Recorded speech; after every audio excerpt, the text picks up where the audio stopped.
Hello and welcome. In this video, we're going to be talking about how to upload your app to Apple's App Store.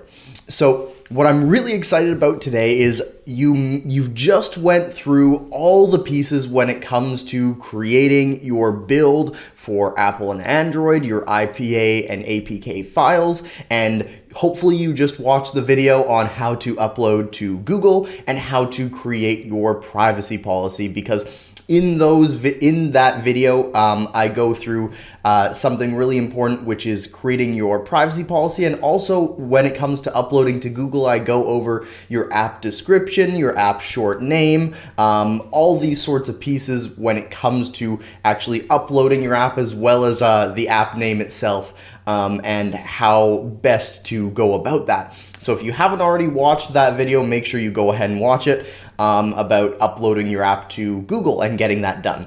Though, when it comes to uploading to Apple, this is super nice and easy, and once again, I'm just going to be following the guides that I've kind of laid out here. But basically, all we're going to go ahead and do is we're going to start by going over to appstoreconnect.apple.com/apps.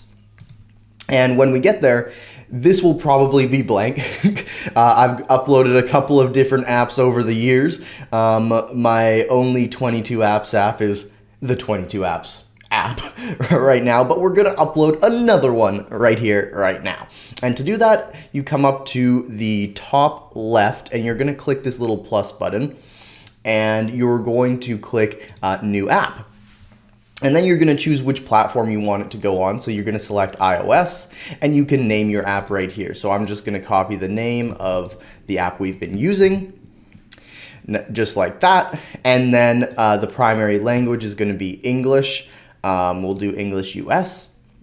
And then the bundle ID should be the only bundle there. So this is where you're going to select your bundle ID, but basically because of what we did before, this should already be there, and you can just simply select it.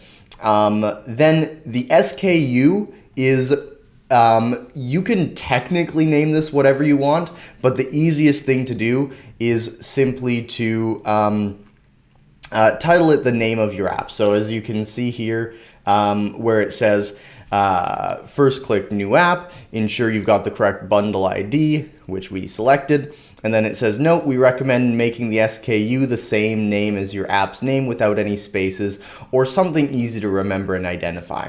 So what we're going to do is we're just going to copy this and put Ace Results Companion without any spaces. And then we want to make sure we give full access to ourselves when we're editing our app. So we'll go ahead and click Create. And that's creating, which is awesome. And now we've loaded into where we're going to be able to come in and make changes and edit our app. So the first thing you're going to want to do right up front, before you begin editing any of this stuff, is come over to Test Flight. And I'm actually going to show you something which is kind of nice that Apple does. If I click Submit for Review, it actually shows you all of the details that you have yet to input into Apple's system. So if you ever click Submit for Review, it'll show you everything that you have not done that you still need to do before you submit for review, which is kind of nice. So that's a good little technique, hack, whatever you want to call it, to make sure you're on the right path. So that said, what you want to do first before you do anything else is you want to come over to Test Flight, and you'll see here that there's nothing there. There's no build quite yet for our app, and that's because we still need to upload our app and connect it with Apple's kind of ecosystem, essentially. And so how we're going to do that is we're going to come back over to the publishing article, and you can see here that the next step in everything that we're doing is we need to upload our app to Test Flight, which is what we were on, by using a tool called Transporter. And basically the thing you need to know is that to submit your app to the Apple App Store, you need to have a Mac. So you can't submit an app through Windows directly, but I'm going to show you a couple little techniques to be able to do that. So we normally recommend that, I think it should be somewhere on this page. Yeah, if you don't have a Mac, consider asking a friend with a Mac to support you in uploading your app, maybe by signing into your Apple account and doing this process. Though alternatively, if you don't have somebody you want to call who has a Mac, or if you simply want to do it yourself, on Windows, there's an awesome free tool. There's an awesome cheap tool called Mac in Cloud, where for $25 a month, you can get access to this service where it lets you run a virtual Mac on your Windows computer. So essentially you can run a Mac on your Windows computer, long story short, which will allow us to upload your app. And that's actually what I'm going to be doing here today, because I don't have a Mac, but I use this service called Mac in Cloud, which is only 25 bucks. And you can just cancel after the first month. It also has a package that's $1 an hour, but we recommend generally going with the $25 a month option, because the $1 an hour package will require you to buy 30 hours up front. So if you're on a Windows computer and don't want to find a friend, you can go to macincloud.com and as it says here, rent your own Mac by logging in on a Windows computer. So in either case, if you are on Windows, then go ahead and set up your account, and I just have to grab the login details. So I will see you in a quick edit. All right, so if you're on Mac, you can skip ahead slightly in this video to where I am on the Mac. But if you're on Windows, basically once you sign up for Mac in Cloud, you'll get an email that looks something like this, and it'll also have your login details for your virtual Mac. And what you're going to do is, as it says here, there's all these instructions on how to utilize this, but basically you're going to click this link, and it's going to download this zip file, and you're going to go over to wherever that file was saved, and you're going to right click it, and you're going to click extract all, and you're going to click extract, and you'll see here that this window opens up. If it didn't, you can just click it here, and this will allow us to go ahead and run your Mac on a Windows computer. So simply by clicking any of these, this is just the resolution of the screen that the Mac will show. I'm going to go ahead and do this one because it's going to be the highest definition. And this is where you're going to enter your username and password. And now this is not the username and password that you used on sign up. This is a different username and password that was provided in the email when you signed up. So there should have been a little gray box with like your login info, and my Mac username is, apparently I have to type it. Let me see if password's grayed out. Okay, perfect. So my username is user171919, and my password is, I'm going to type it. There we go.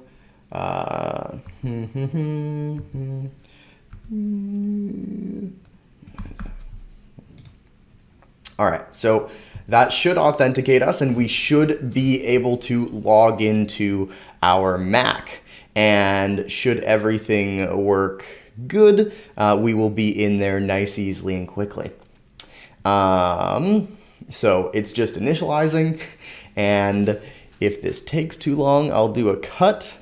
Oh, no, we are there. Perfect. Awesome. So now we've loaded up our Mac, and this is where you can start or resume if you are, well, on a Mac.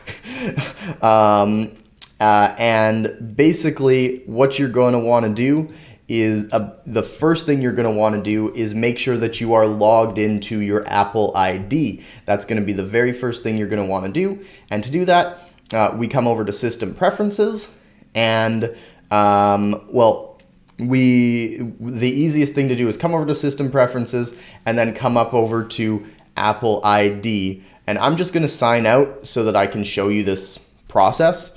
But basically, once again, you come over to System Preferences and make sure you're signed in with your Apple ID. If you're already on Mac, you should already be signed in, probably, hopefully.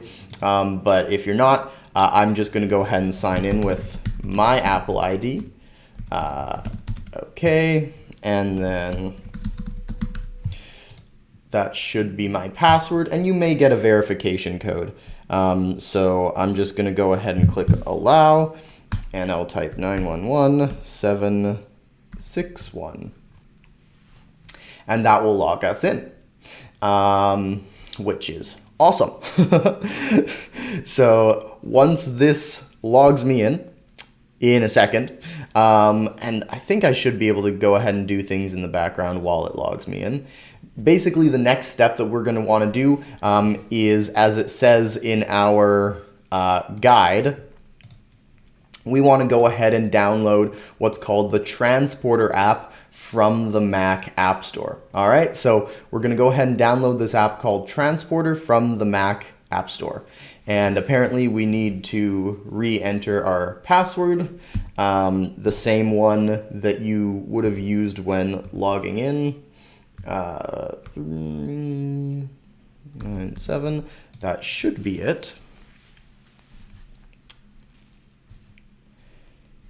All right, hopefully this one works. And we are waiting. Okay, perfect, we're in. And not now, we can set that up later. So now we can see I'm in, it's loading in all of my Apple data. I use iPhone, so it's actually loading in a bunch of data.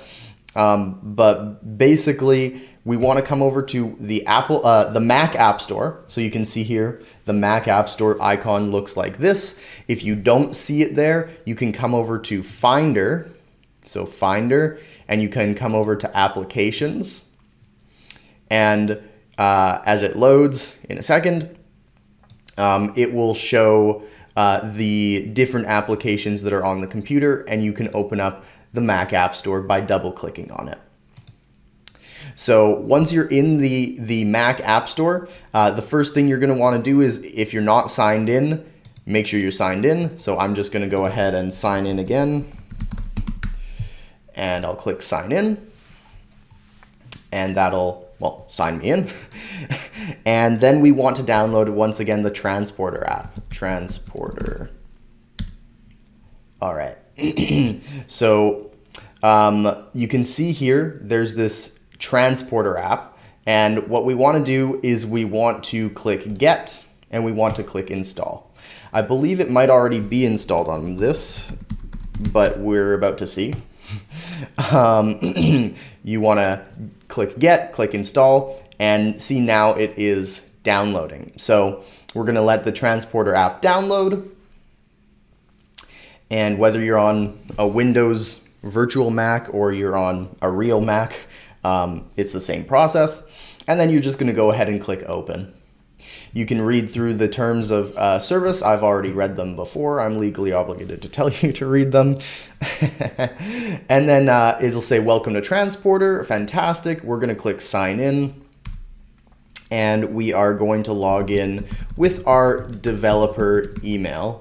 So that's the same email I've been using the whole time. And then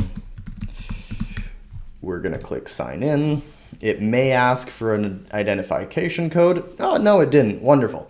So in this next step, we need to add our app. So when we click Add App, it will open up to say, hey, which file would you like to upload?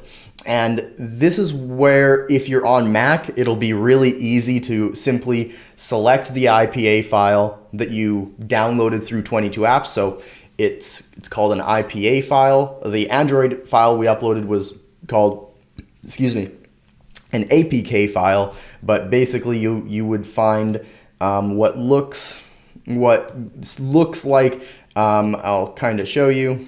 And so an IPA file versus an APK file looks like this, at least on Windows, where you can see it's 22 apps dash a string of numbers dot IPA, and then 22 apps dash a long string of numbers dash signed dot APK. And an IPA file is for Apple, and an APK file is for Android. So we want to upload the .ipa file. If you don't know, or it doesn't show the file extension, you can always right click, whether you're on Mac or Windows, and it will show you the type of file when you look at when you click properties or view more info on Mac. So if you're on Mac, it might be view more info. In Windows, it's called properties, and it'll show you the type of file, so you can be 100% certain that that's the IPA file for Apple, and then the APK file is for Android or Google. All right. So what we want to do now is, if you are on Mac, simply select that file. If you're on Windows, we need to do a little bit of a workaround to make all of this work. So what you're going to want to do is, for Windows users who are using Mac in Cloud or any other platform to create a virtual Mac, to upload your file, you will need to, unlike Mac users who have the luxury of simply clicking on the IPA file and uploading it, you will need to go ahead and import this file into the virtual Mac. And sadly, it's not as simple as drag and drop, but it is still pretty simple.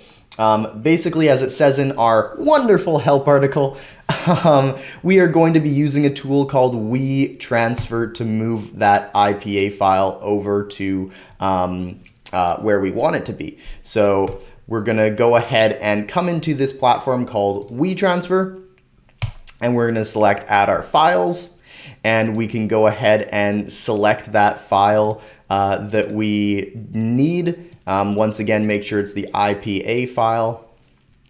And then instead of emailing it to someone, you're going to get a transfer link. So you're going to click these three dots on the bottom and select Get Transfer Link. And we're going to click Get Link. And you'll see here it'll start to upload. So once that upload process has completed, it should give us our transfer link.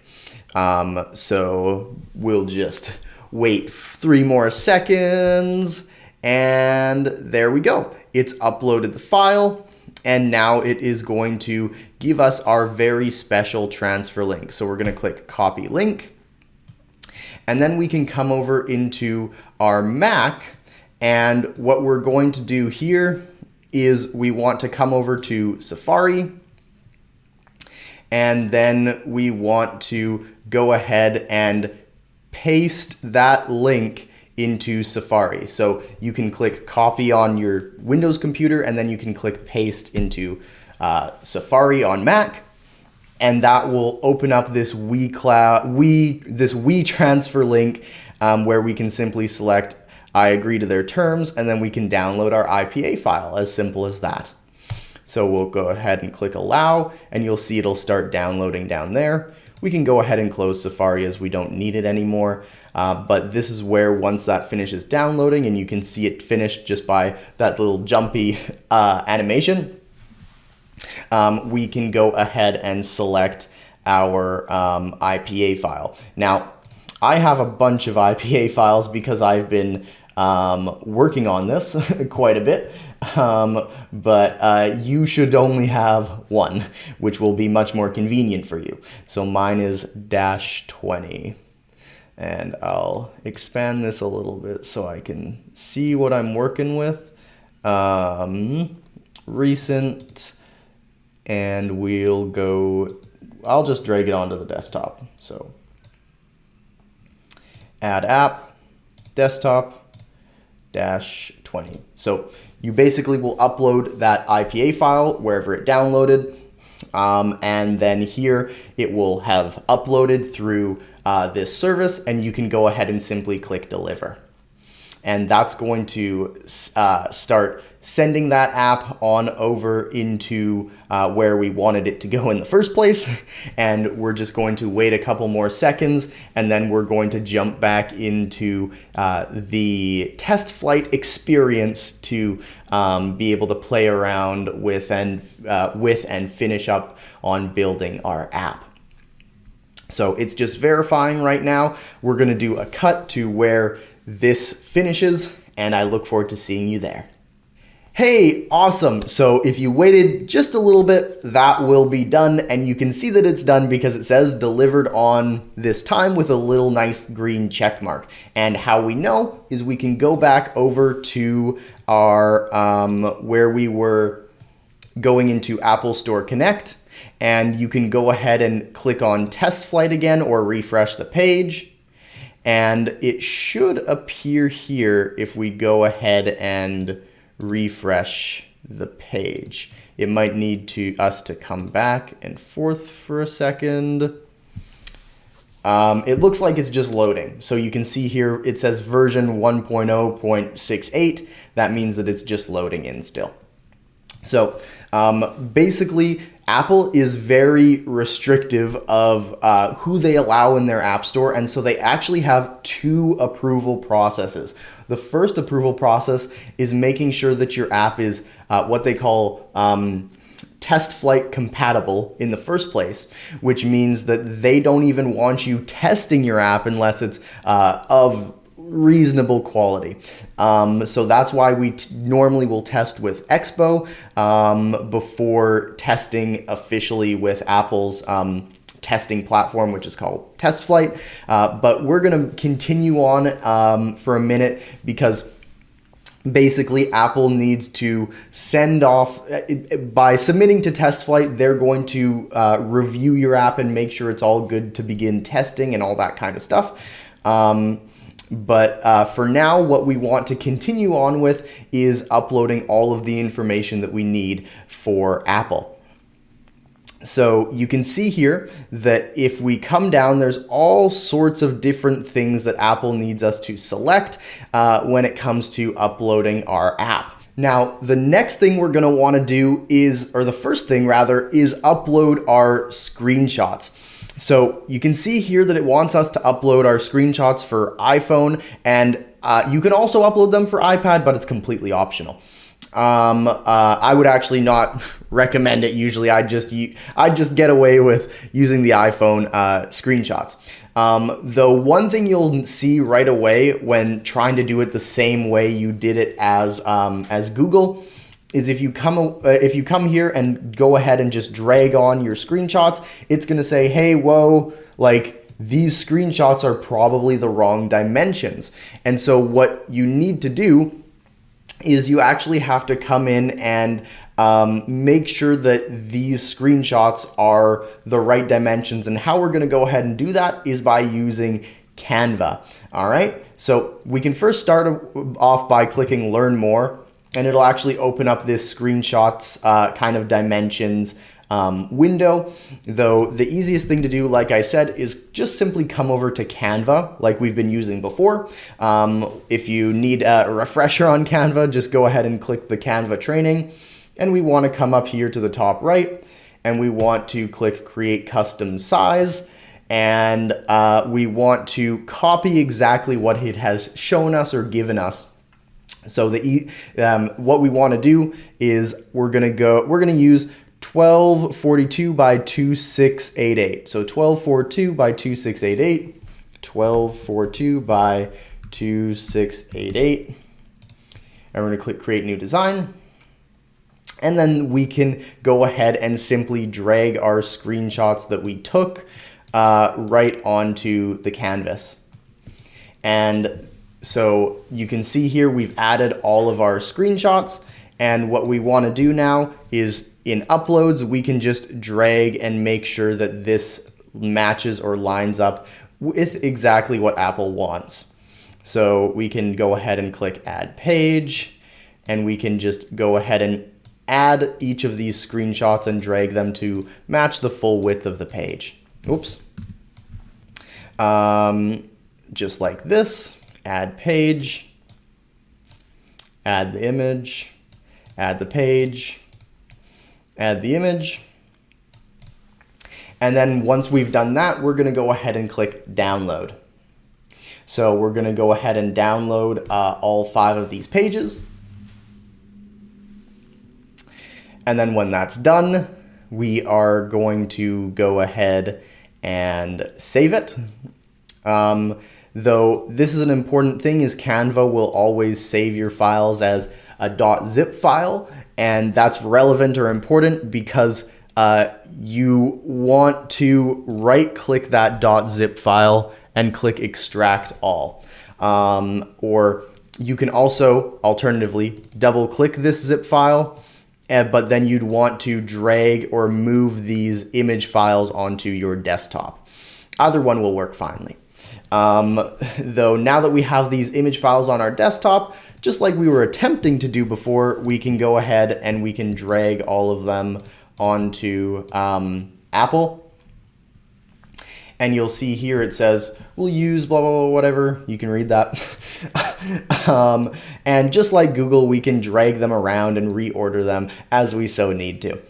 Though, unlike Google, similar to Google, Apple does require you to have screenshots for this iPhone and this one. You can see if we go ahead and click submit for review, it's like, oh, there's still a bunch of things you haven't done.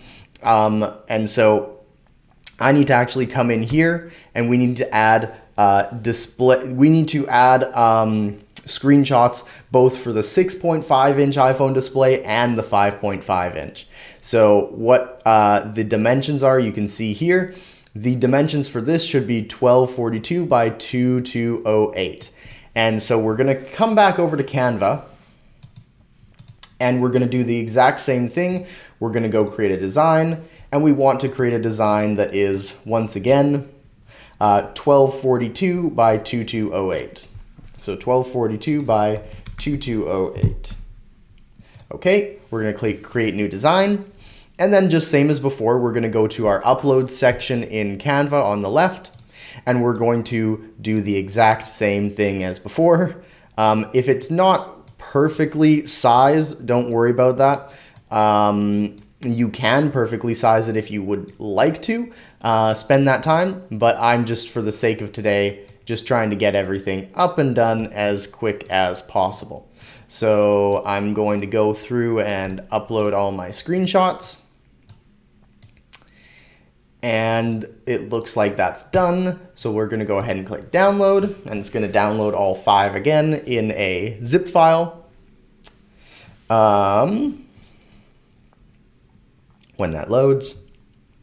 So I'm going to go ahead and click save, and then I'm going to come over to that file and I'm going to extract it. And then you can see here that I have my nice 5 new images that I'm going to be uploading to Apple. So I'll simply highlight all of those and drag them on nice and easily, and that will appear here. So now we're done our screenshots, which is fantastic. And one thing that I'd love to show you is if you come back over to test flight, you can see here that your app is the app is actually processing now, and this may take a period of time. This may take a short while. It may take a really long while, but just know that that is now processing. The next thing we're going to do is coming along here is add our keywords. So keywords are, as it says here, include one or more keywords that describe your app. Keywords make app search results more accurate. Separate keywords with an English comma, Chinese comma, or a mix of both. So basically here, you want to add a list of keywords, then it can be up to 100 characters, that kind of describe what it is your app is all about. And I generally wouldn't recommend using keywords that are like already in the title of your app. So there's no need, since my app is called the Ace Results Companion, that don't use Ace Results or Companion in your keywords. Rather, you can use a keyword like Matthew McGregor, my name. I could say marketing, I could say funnels. You can see here I've created this Matthew McGregor, comma, software, comma, funnels, comma, and so on. All right, so just you can go ahead and type in all the keywords you want. I recommend using up as much as you can so that you can get the most visibility. The next thing you're going to want to do is enter some sort of support URL. And the support URL is mandatory, but the marketing URL is optional. So you can see here, this says a URL with support information about your app. This URL will be visible on the App Store. So for me, I usually just recommend listing the contact page on your website or listing some sort of way for people to get in contact with you. So in that case, we'd go 22apps.com/contact, but it does want you to add the HTTPS. So like if we actually went 22apps/contact, you'd want to copy the URL exactly as is. So see, now it's happy because I added the HTTPS ://22apps.com/contact. In my case, I'm going to actually do support.22apps.com as my support URL, since that is the place to go to get your 22apps support. You can have a marketing URL if you want, it's optional. And then over here on the left, you can add your description. This will be the exact same app description that you used over on Google Play. So make sure you just go ahead and copy and paste that from there. Hopefully you saved it. But if you do need to access it or get it again, you can simply go over and find it. I'll actually show you real quick just to make it easier for you. So we go to the Google Play console and we go back into our development account, and then that piece of information, even though there's a lot of stuff here, you'll first want to go ahead and log into your app. So we click Ace Results Companion, and you can see all this stuff here, but where we want to go is Store Presence, and I believe it's under Main Store Listing. Yes. So if you go and scroll down to Store Presence, Main Store Listing, you can copy and paste this information from your Google app. All right. That makes it nice and easy for you. So I'm going to copy and paste my description from my Google app, which is not much, but it's something.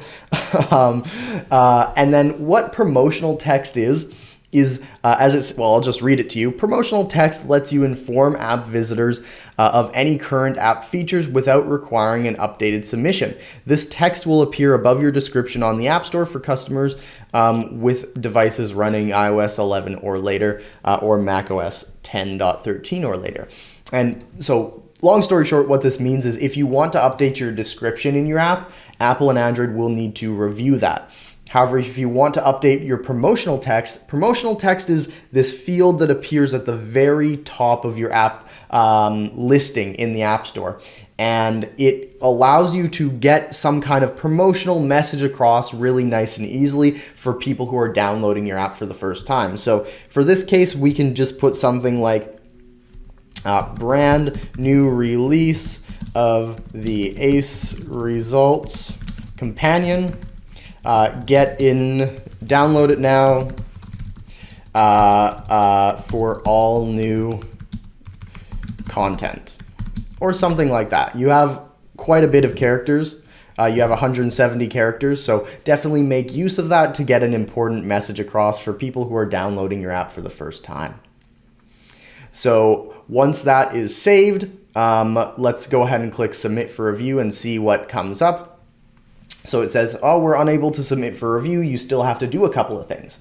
So if we come over to Show Details, you can see here it says, oh, first we must choose our build. You must complete the contact information section. You must do this. So again, you can always click Submit for Review and click Show Details, and it'll show you everything you still need to do before uploading your app. So let's continue. Let's come over to App Privacy. So this is where we're going to go ahead and actually use our privacy policy that we generated earlier. And just as a recap, test flight is still loading, and it may say missing compliance if you come over into test flight. And how we fix that is we can just go ahead and click manage. And just like our publishing article says, wherever our publishing article has disappeared off to, let me just go ahead and grab it again. Just like our publishing article says here, when you upload your app and submit it, it will say processing for a period of time, and then it will come up with this piece that says export compliance information. And you definitely want to read through this and just make sure for yourself legally. But in basically almost all cases, you can just go ahead and click yes, and then click yes again, as that would generally be true of most apps. So does your app use encryption? Yes. Does it meet the standards? Yes. And then we're going to click Start Internal Testing. So now our app is submitted to test flight, or ready to be tested by different people. So that is fantastic. If you would like to test your app, you can come into the test flight build, and you can go ahead and add a group of testers to be able to test the app through test flight. This is completely optional because you have your app through Expo, that you can test it directly on Expo. But if you wanted to, similar to Google, test the actual app file downloaded right on your phone, like the production version that's going to be available to the public, you can do that here. And all you have to do to, test it is, again, you come over to test flight, you click here, and then you can add testers to this build by simply typing their name and email. But you do also have to come over, once you've added individual testers, you do also have to add testers to what's called the test group. And you can do that here. So I can nice and easily add that right there. I hope that helps. And what we're going to do next, though, is we're going to continue down the journey of submitting our app. So what we were working on next is the privacy policy. So we're going to come over into this section, and we're going to click Get Started. And you're going to want to answer all of these questions as best as you possibly can. So do you or your third-party partners collect data from this app? Yes, we collect data from the app. And then you can read through all this kind of stuff, and it's going to say, well, what data do you collect? Well, we collect like contact info and that kind of stuff, not so much anything else. And we're going to click Save. So it says 3 types of data where you're collecting, and then you're going to want to go ahead and fill this info in as best as you can based on what kind of info you'll be collecting in your app. So it's asking, what purposes are you going to be using this for? Well, we're going to definitely market to them, and we want to use analytics, as well as it provides a bit of app functionality if that's true for you. So definitely read through this and make sure you're giving an accurate representation of how you're using your users' data. So I'm going to click Next. Name, are the names collected from this app linked to the user's identity? Yes. Next. Do you or third-party partners use names for tracking purposes?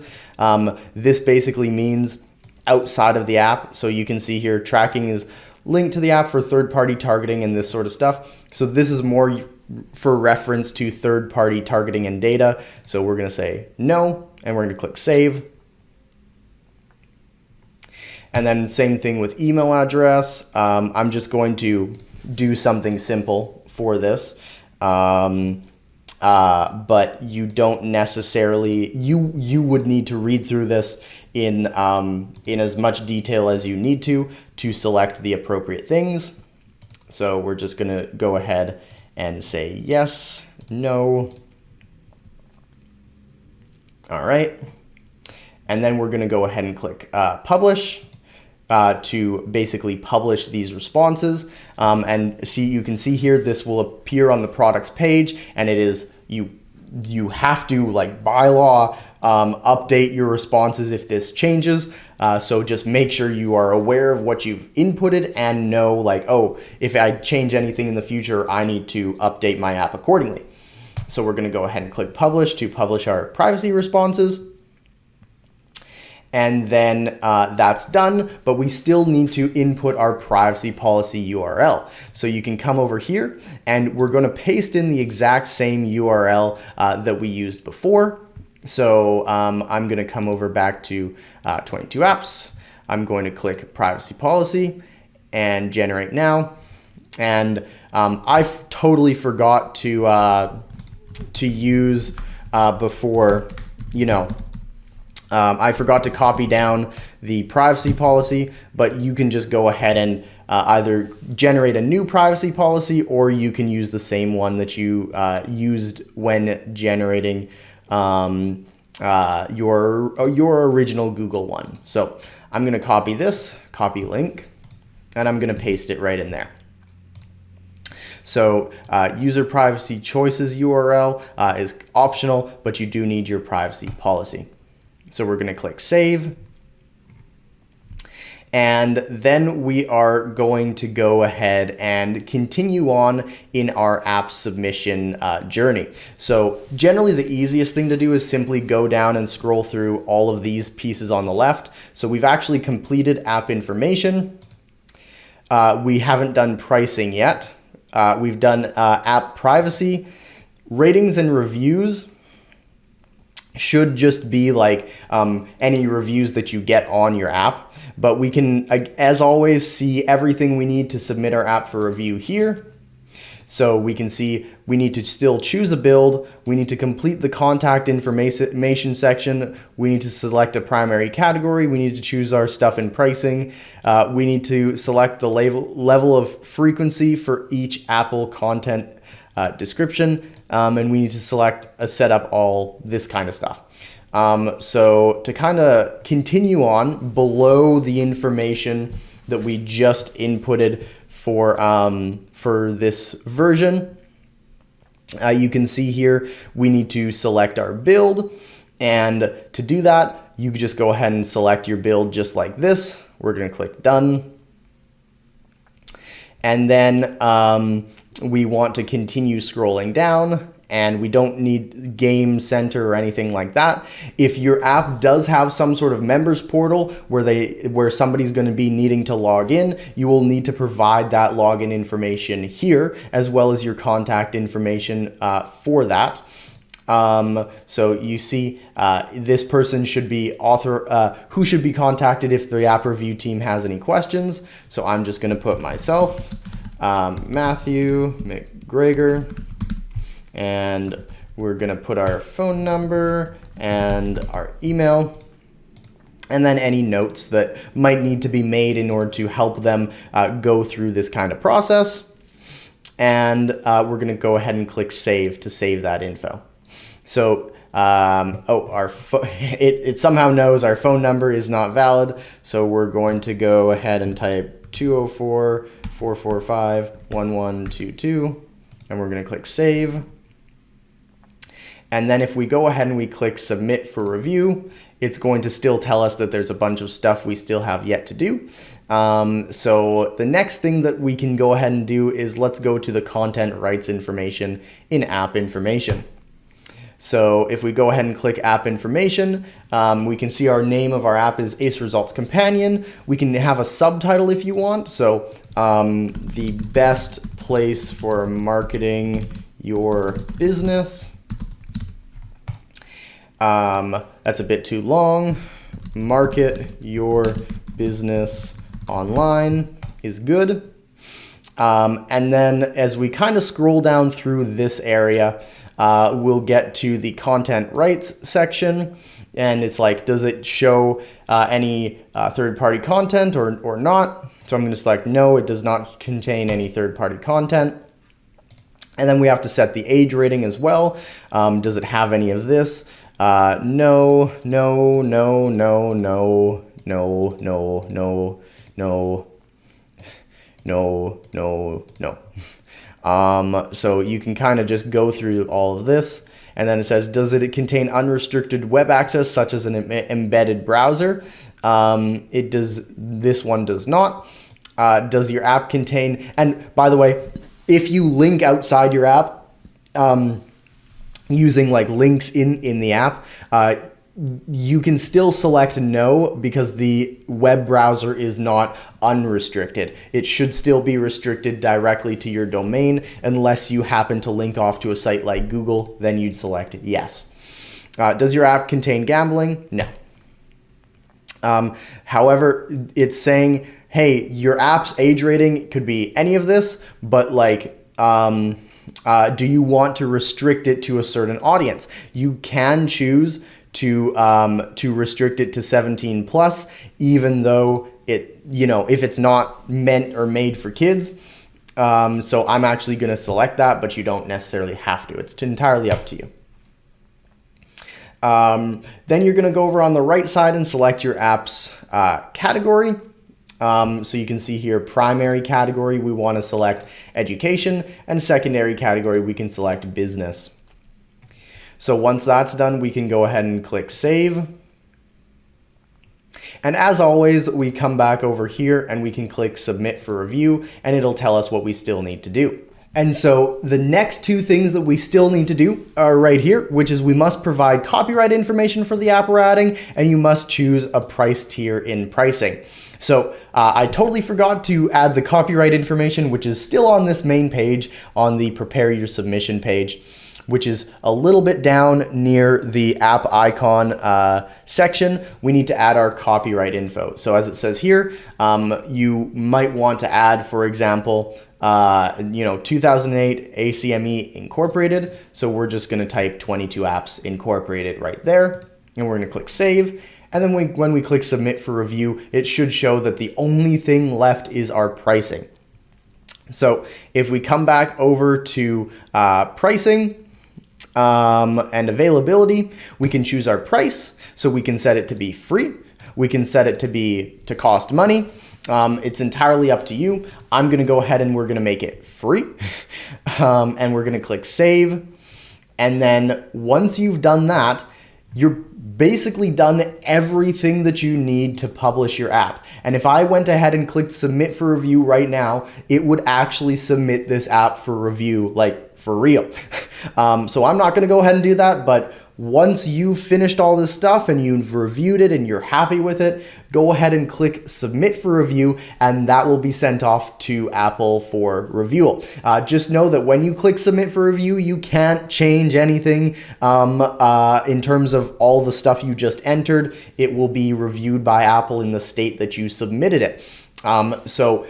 When you get your app approved on Apple and on Android as well, you can of course update your app as you need to through Expo, and that will instantly push an instant update to your app nice and easily, so that your app is always up to date with the latest info. Though when it comes to actually submitting to Google and submitting to Apple, all of this info that you just entered is what they are going to be seeing. So make sure that you are happy with it before you click the submit button. But when you are, just go ahead and click submit for review, and that will again submit your app for review.